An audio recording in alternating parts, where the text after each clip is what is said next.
4, 3, 2, 1. Racing World is presented by Race Control Magazine.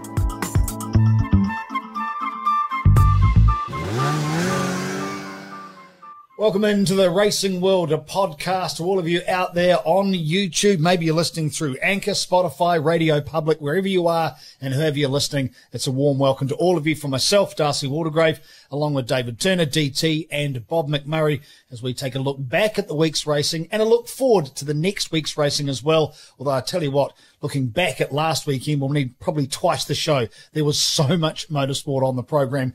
DT, just ridiculous amounts going on. IndyCar, of course, probably the big one for us. A celebration of 50 victories for Scott Dixon, which is, quite frankly, unbelievable when you consider what he's done, how long he's been around, and where he sits in the pantheon. This is huge. Well, I'm going to have my little rant straight off the top of the show, eh? Seeing as we're all back together. Why did I do that? It's just seeing as we're all back together. Big thing that people need to pay attention to here, because it's been compared to maybe Scott McLaughlin's number of wins in Supercar, and I'm not putting Scott McLaughlin down at all, because great guy, champion of the future without a doubt in IndyCar, already is in Supercar, but you cannot compare the number of race wins in Supercar by comparison to IndyCar. For a start, it's 30-odd races a year versus 17, maybe. So Dixon at 50, only 2 away from the great Mario Andretti. Amazing. And Just amazing. 17 away from Al Unser right at the top of the tree. AJ Foyt. AJ Foyt, sorry. God, Darcy. That's why I do the IndyCar. Yeah, that's why you did the IndyCar, but did I really just do? Yeah, I really just did that. But that's, I remember talking about that a few years ago. I think it was with you, Bob. It's like, oh, there's no way he's ever going to reach the very top. But the way he carries on racing, he's so fit. Yeah. He's so fast. Who's to say he doesn't pick up 3 or 4 next year? 3 or 4 the year after that? 3 or 4 the year after that? The two numbers above him, one of which is not very far away, Mario Andretti, worldwide name. I mean, it's like Sterling Moss, isn't it? Mario Andretti, everybody knows the name. And then Foyt at the very top, and he's not very far away from that either. I mean, comparing supercars, if you're comparing Scott McLaughlin, he won race of the weekend, 39 laps around, a little track in Australia. It wasn't 400 miles around some speedway, oval speedway somewhere. For those of you who don't know, my little rant was largely aimed at the New Zealand media, who were comparing the two of those. He's so, New Zealand media. Leave me alone. But the thing is, it's fundamentally different. It's like comparing Formula One Grand Prix victories as well. Yeah. Lewis Hamilton, Michael Schumacher, whatever. But anyway, I've had my rant, and that'll do that then. It was, it was a fantastic performance by the number 9 team. They were really down, actually, after Indy. I spoke to both Scott and Blair Julian as crew chief, and they felt it was one that got away, and people always have an opinion on that. But at the end of the day, they came second. But they are so fired up to convert this championship. And, let's just think that maybe in a month or so's time, we'll be sitting here saying he's a 6-time IndyCar champion. Ever shifting sands. How have they shifted now? What races have we got lined up for us? Well, that's the thing. I spoke to IndyCar the other day because there's been a lot of discussion about what's happening. So in theory right now, they don't race again until October back at the IMS road course. 2 races over the weekend like they did earlier this year. And then St. Pete, which I still have serious doubts over. Mid-Ohio may still come back into the mix. Most of the drivers in the press conference over the weekend were talking about 5 races. So that is the 2 at Mid-Ohio, 2 at Indy, and then St. Pete. So I think if Mid-Ohio is going to go back in, it will probably go in sometime during this month of September as a doubleheader weekend, and then back to IMS for October, and then down to Florida. But I just have my doubts over Florida, only because it's a street course. If they were going to a permanent road course, yeah, they'd be racing for sure. So, and then the other thing that's come up is the final double points round. No, it's not. So it's all single points from now on. And I suppose we talked about this previously, and I'll keep going on about it until we know, but timing-wise, how important is it for the teams to actually know when the end of the season is? What kind of lead-in are they going to give them before they go, there is nothing happening in Florida, or the final race will be at the IMS, so people actually know how to time their season and their run when it comes to points? It's quite important. What's the cut-off date? What's the dead-end, do you think? But surely these days they don't have a run at points. You just got to win a race. That's all there is to it. You can't suddenly say, we're not going to win these races, but we'll have a run at points, at the points at the end.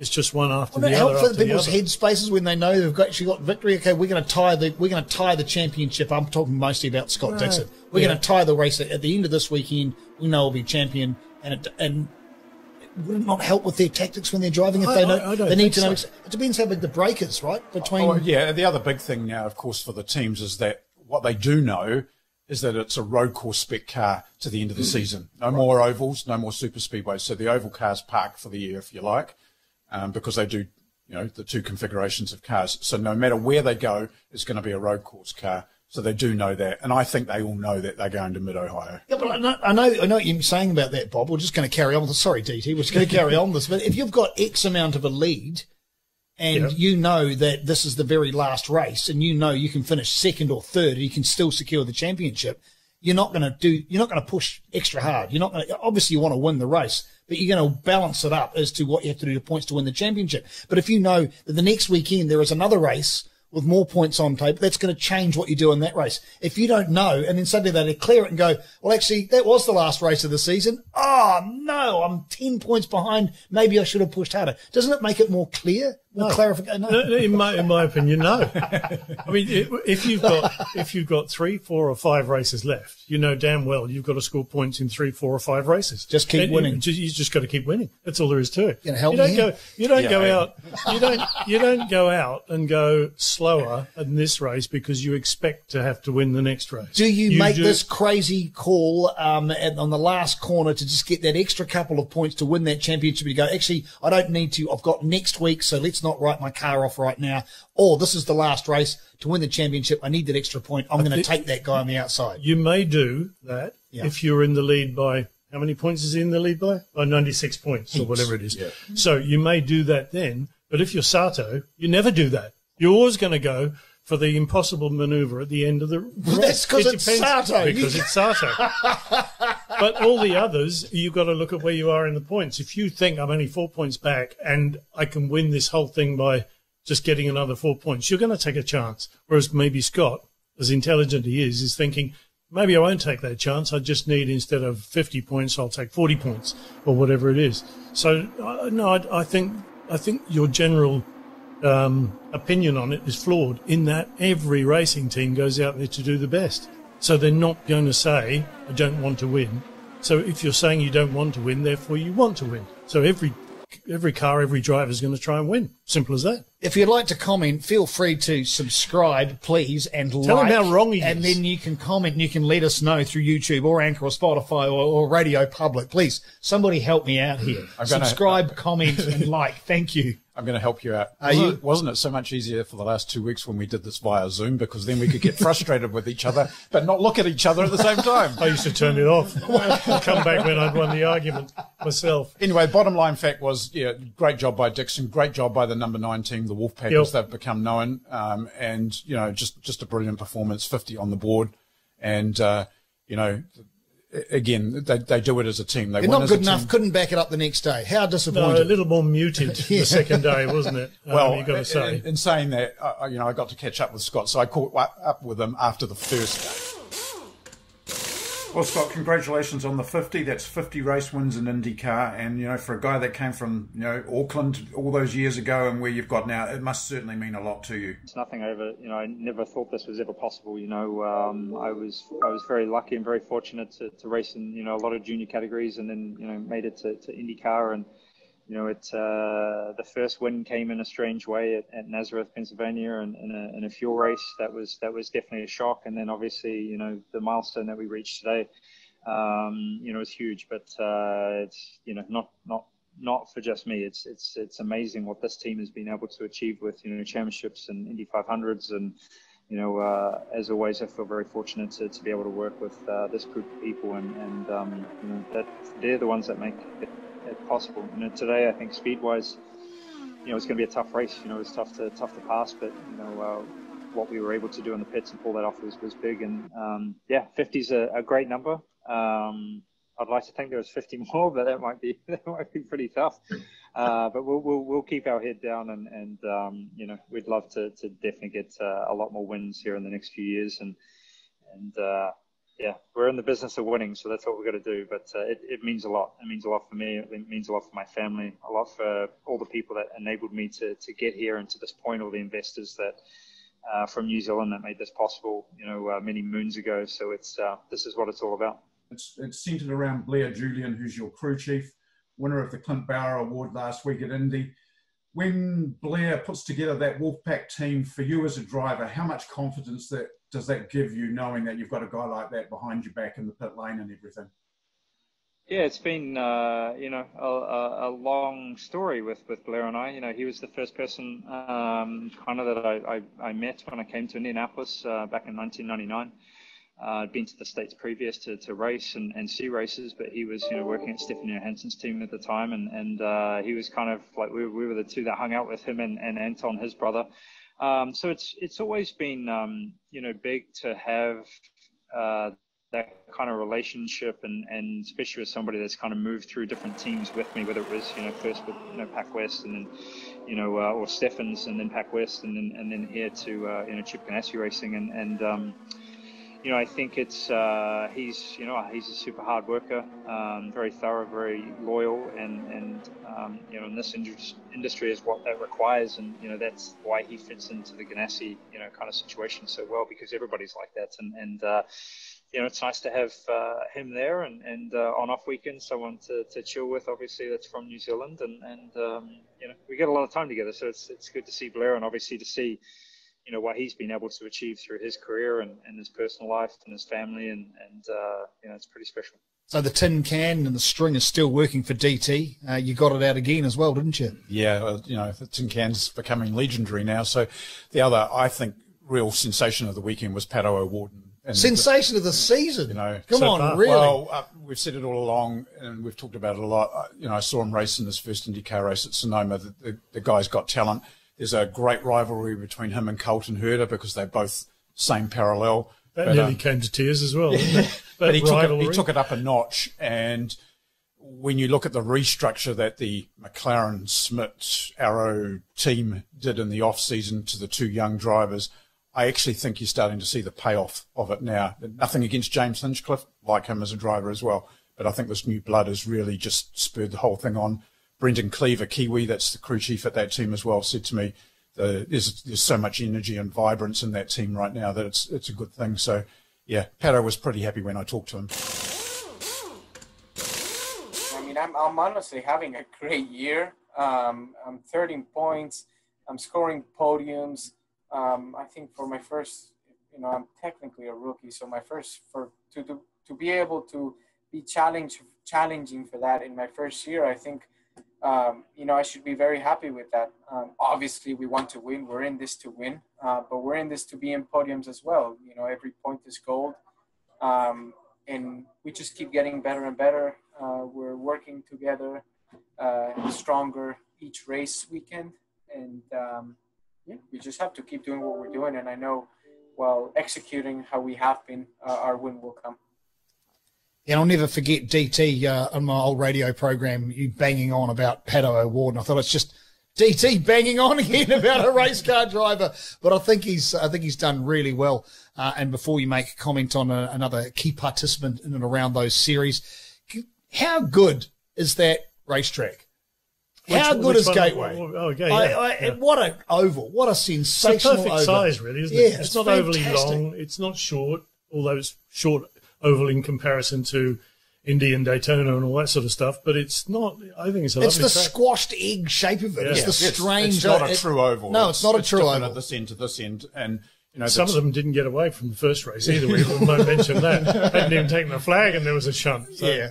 The team there do a phenomenal job. They've got a great reputation for the events that they have put on, and I did an article for the magazine a couple of years ago about all the things that you can do around the St. Louis area, and it's one of the must-go-to races, I think. So, and the odd shape just makes for amazing racing. It's that tiny little difference. Like when you go to Pocono and you've got the tri-oval there. It's just a slightly little different. It's got to change your headspace, not only when you're driving it, but when you're watching it as well. I think it's of huge interest. I remember going to Milwaukee. Do you ever go to Milwaukee, the Milwaukee Mile?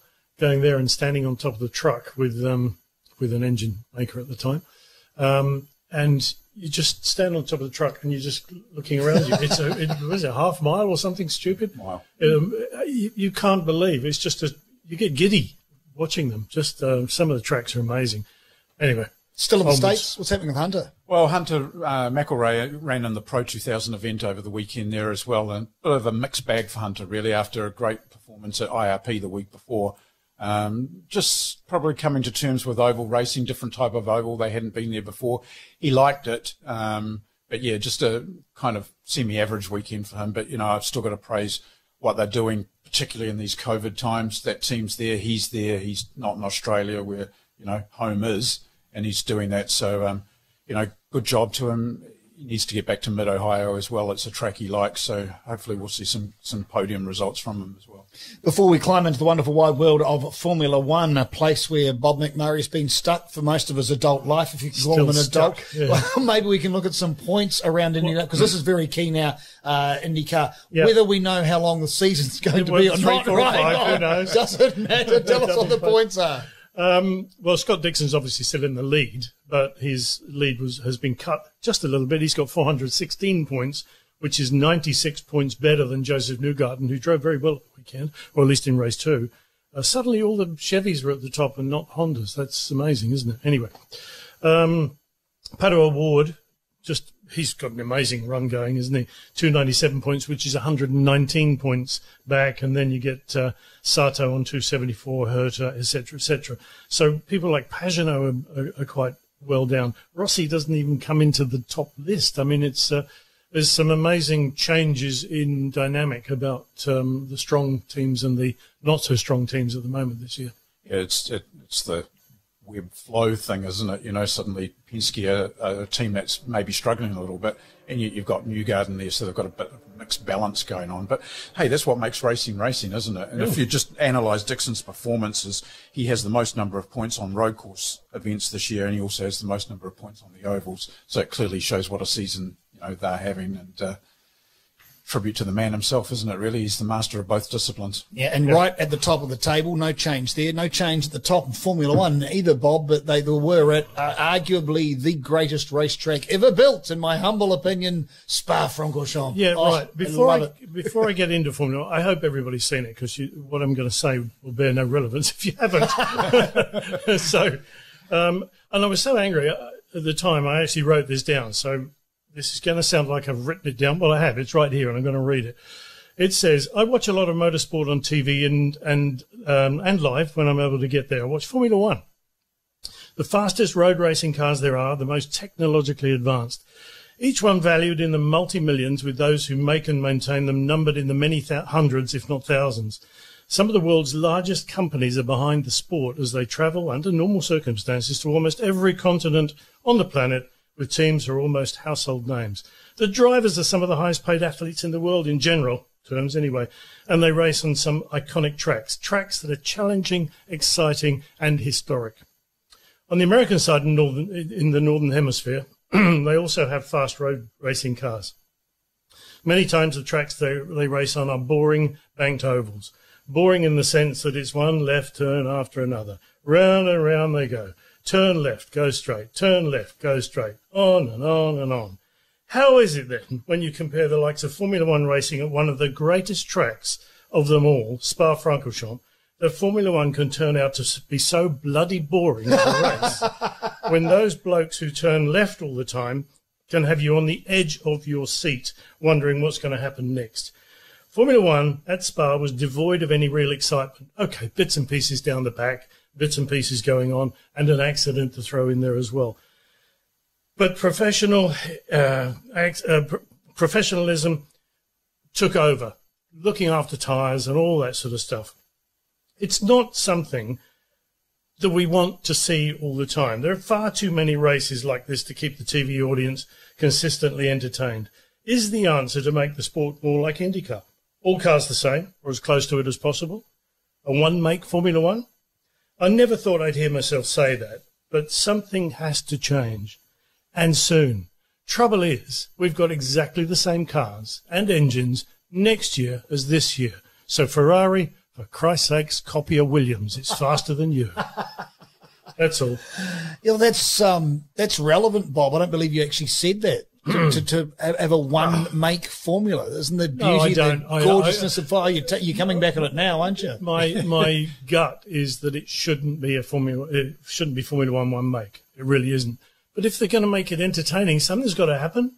Something's got to happen. Well, watching Formula One now, you tend to look midfield and down the back. That's where the competition is. Yeah. That's where the fun is. That's where the great passing manoeuvres. That's where the passion all is. Because you're right, up the top, no one wants to make a mistake. Everybody make it perfectly right, and it is a bit cookie cutter. Yep. More than anything else. Because I thought for a second DT was going to punch you after you talked about oval. IndyCar. I've got a theory around oval racing. I'm going to share this theory with you. You've probably heard before. Someone said to me, it's going left. It's really boring. So, so the highest recorded speed of an IndyCar back in the day, Champ car was 253 miles per hour, which is 400 kilometres an hour. So that's 4 times the speed you're allowed to go on our motorway system.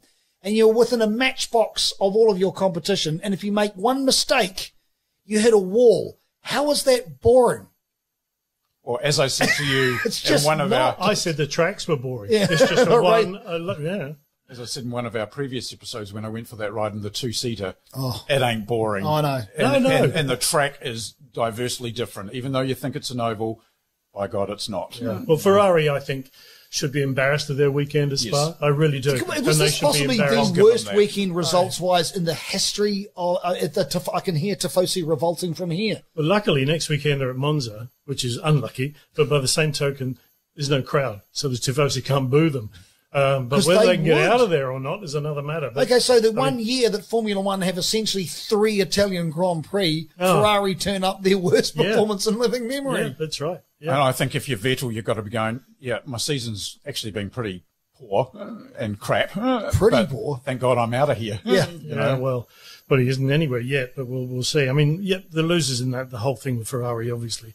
And Valtteri Bottas, he's not making exactly a big impression on Lewis Hamilton, isn't he? Carlos Sainz didn't actually get to the grid because the Renault engine, the exhaust broke on it. But he was seen in the garage when a couple of things were happening with Ferrari, and he was just shaking his head in wonderment. And you've got to think about the guy. And we talked about this before with Maurice Hamilton. You've got to think that he's thinking, oh, my Lord, what am I doing now? Good performers of the weekend. Obviously, Lewis Hamilton. I mean, you can't knock him. Yeah, you talk about Bottas. Let's not take away anything from Lewis Hamilton. He's got the same car. He's got the same car. Lewis Hamilton is just so tremendously fast and talented. There was a stage in that race where Bottas was coming a little close. He meant, just squirt out an extra couple of seconds on the lap and I'll just keep you behind me. He's that good. So more than ratting on Bottas, you just got to look to Lewis and go, wow. Yeah. I thought Ricciardo did a great job. Ricciardo and Renault, frankly. Yeah. I mean, Ocon wasn't very far away. He finished 5th, so, perfect. I mean, Daniel Ricciardo had them going all weekend. He thought, maybe something's going to happen here. And Pierre Gasly as well in the Honda. The roles are reversed now between Gasly and Albon from last year. Gasly was in the seats at Red Bull, and he was moved out because Albon was the coming thing. Now, Albon is scratching like crazy, and Gasly is like somebody's given him a whole new lease on life.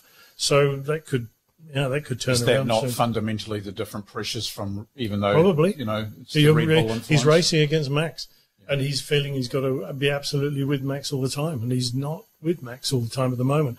His problem, as it's boiled down to, is in qualifying. What we had basically to finish it all up is Hamilton, Bottas, Verstappen, and in qualifying it was Hamilton, Bottas, Verstappen. Oh, yes, okay. 4th was Ricciardo, and in qualifying 4th was Ricciardo. So, it's it just follows, doesn't it? Mercedes, Red Bull, Renault, Red Bull, all the way down. Lando Norris 7th.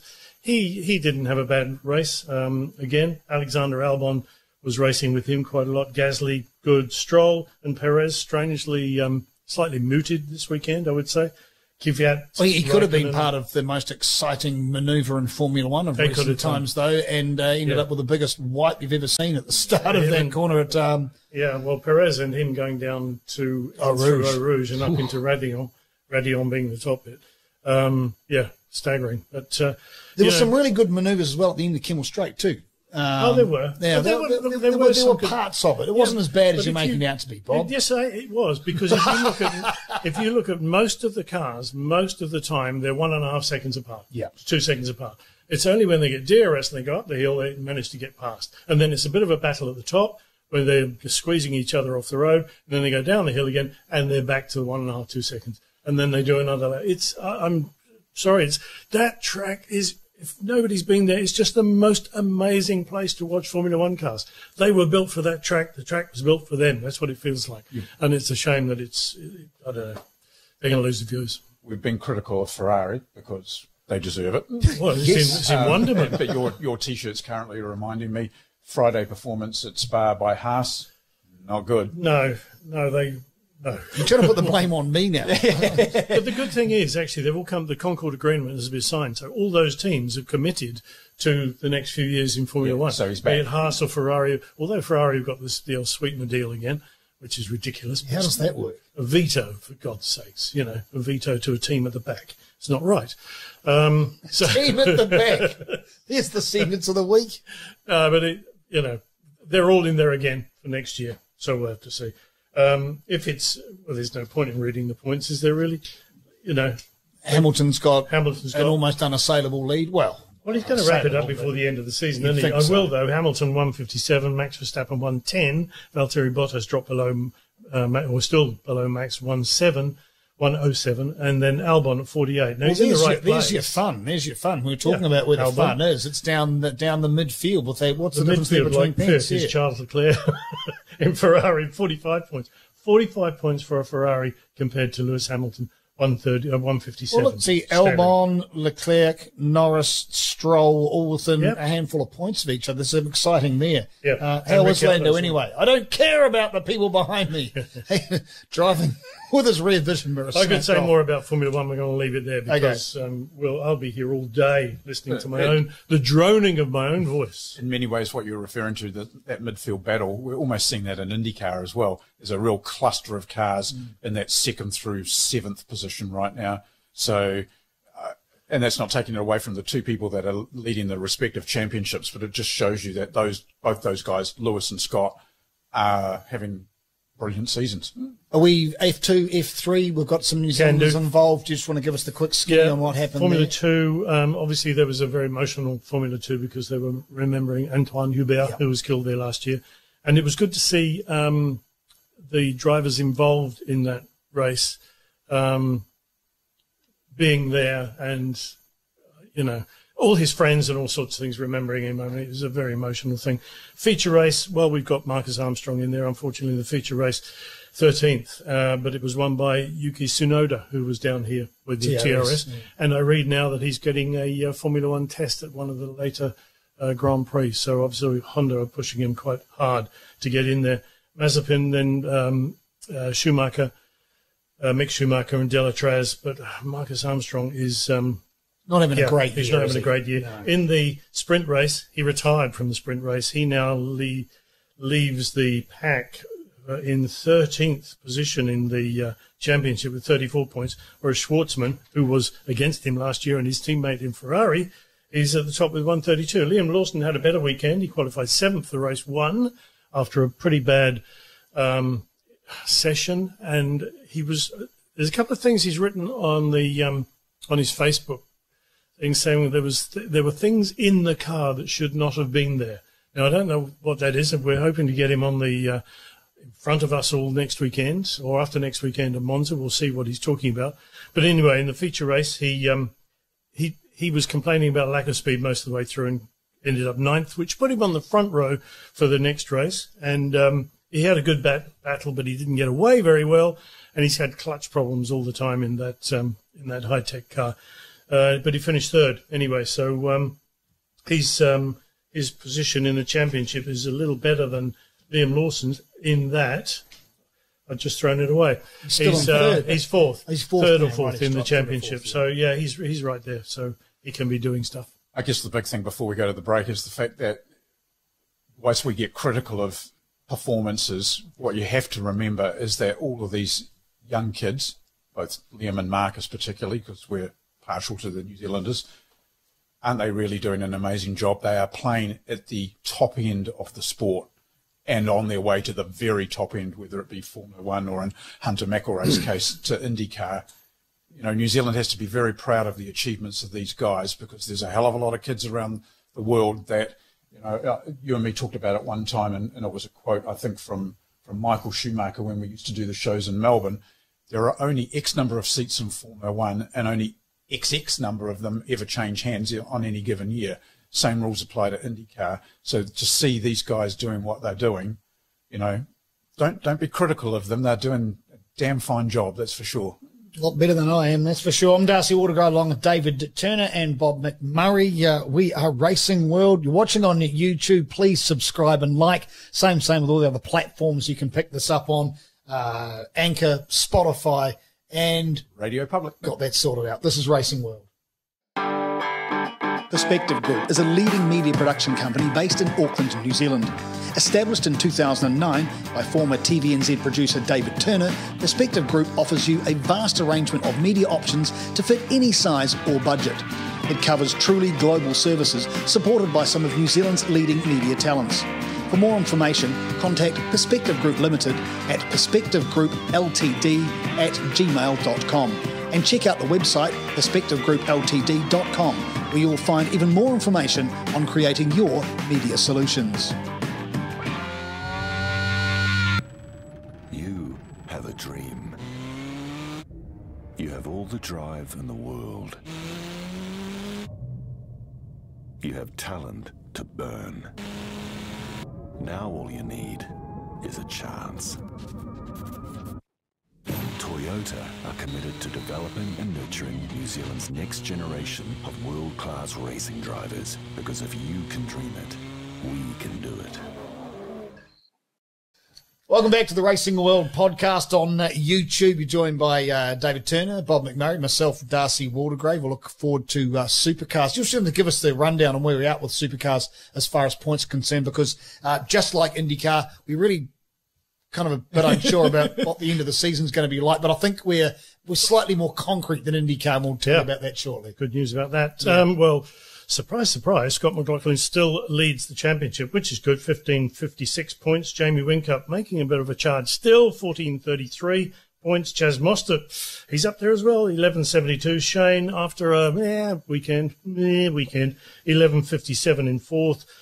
Which is exactly the same as Cameron Walters in fifth with 1157 points. So you could say Scott's got it, but he hasn't really, because they've got races coming up. Well, let's talk about those races coming up. So we're back to Townsville over this weekend coming. Then we've got two races at the Bend, Tailem Bend, the Bend, and then they finish it off with Bathurst, 300 points on the line, the last race of the season, just on my 51st birthday. And that, the way the points are structured, we don't know what's going to happen in the three races there, the three races at Tailem, the next three races at Tailem. This could actually be the season-defining finale of the race. It's not double points, but it's 300 points, and we know what Bathurst can do to cars and can do to teams. It's actually shaping as being a fantastic end, is it not? With co-drivers. With co-drivers. That's the big variable. I was just going to say that, is the fact that you've got co-drivers. You look at any of those teams, and, you know, obviously probably people have watched the Erebus doco, and you look at how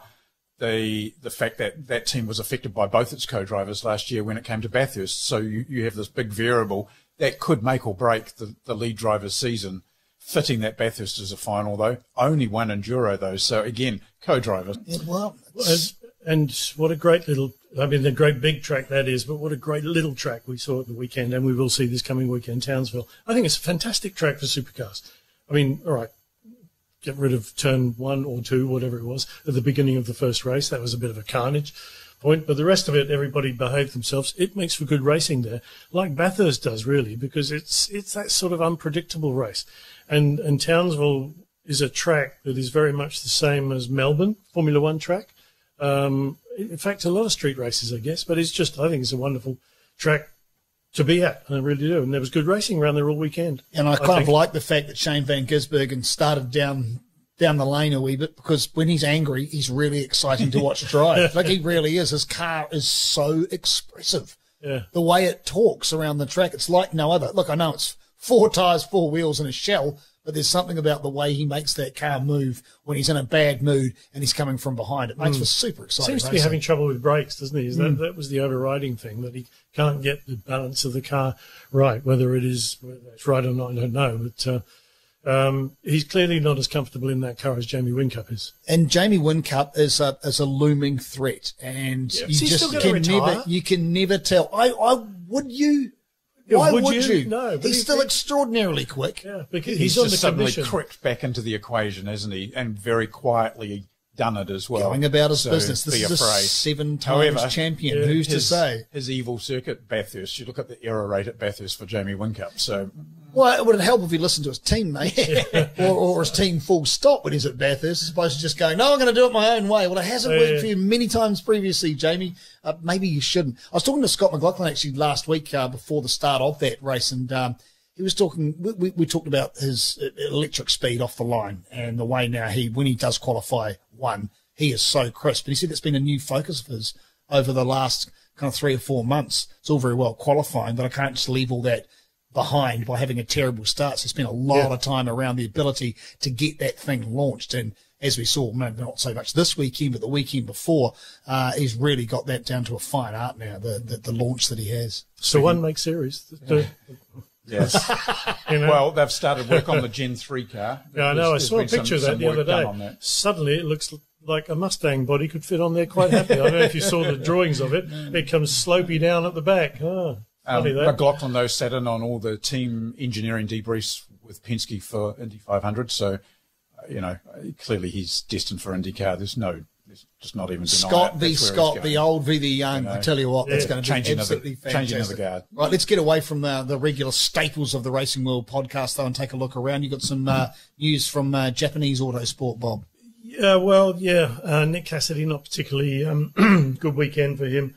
He was in the Japan Super Series, Super Formula, in the single-seaters, which he's done for a while, and won it. And obviously his last season in Japan racing, because he's in Formula E next year. He qualified 11th and came 6th. So it wasn't a particularly good weekend for him. But with Nick Cassidy, you never know. Next weekend he could be flying there completely. Yeah, Nick, if you're watching the show, we're not putting you down because you were a great guest on the show. And we'd love to have you back as well. Yes, Nick. I think Nick was driving the best I've ever seen him drive to come 6th.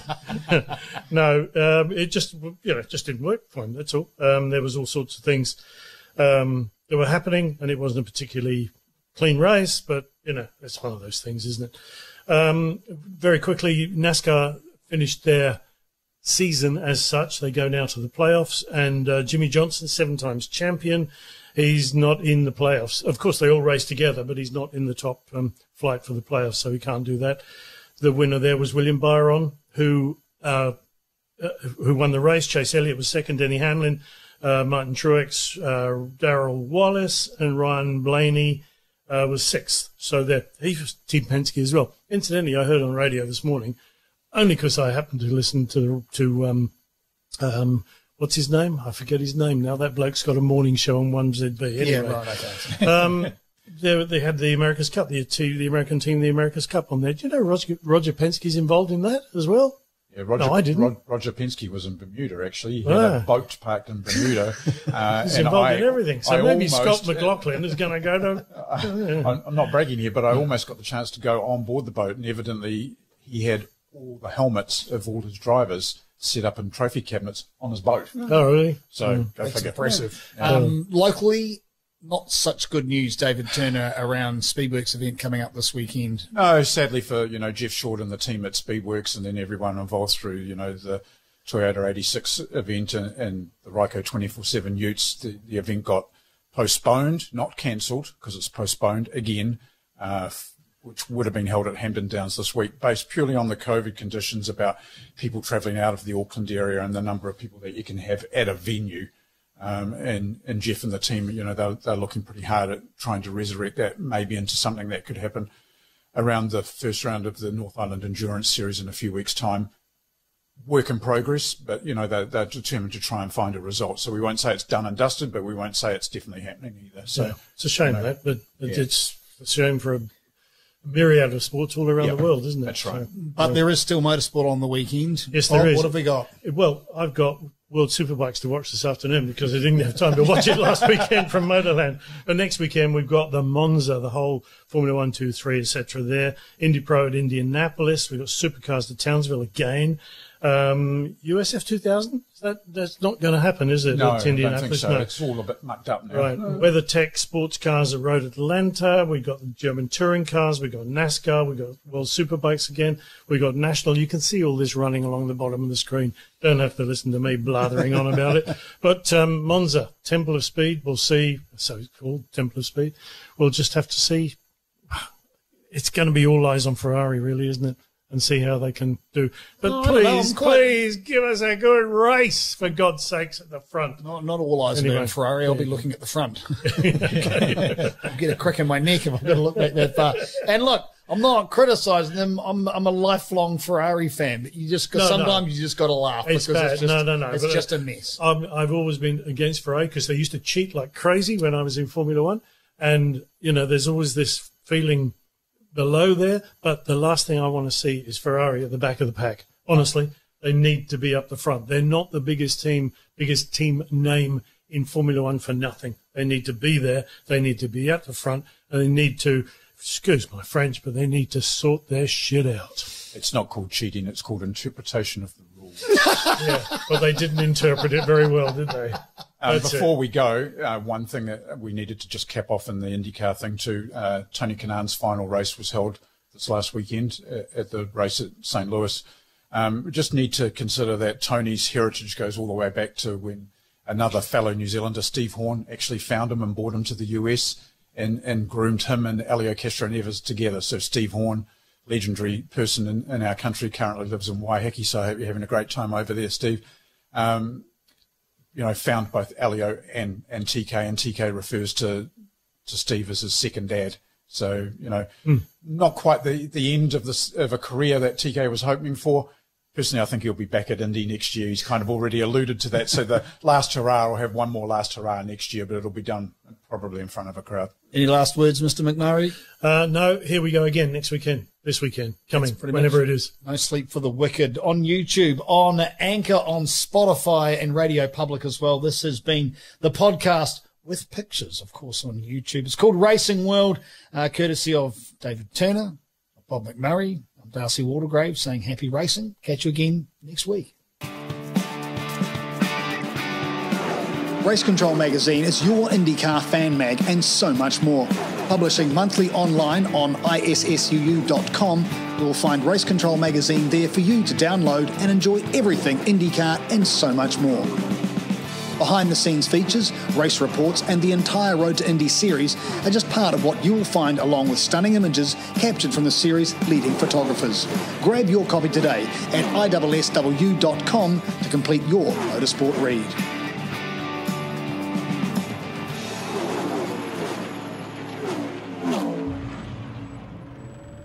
You have a dream.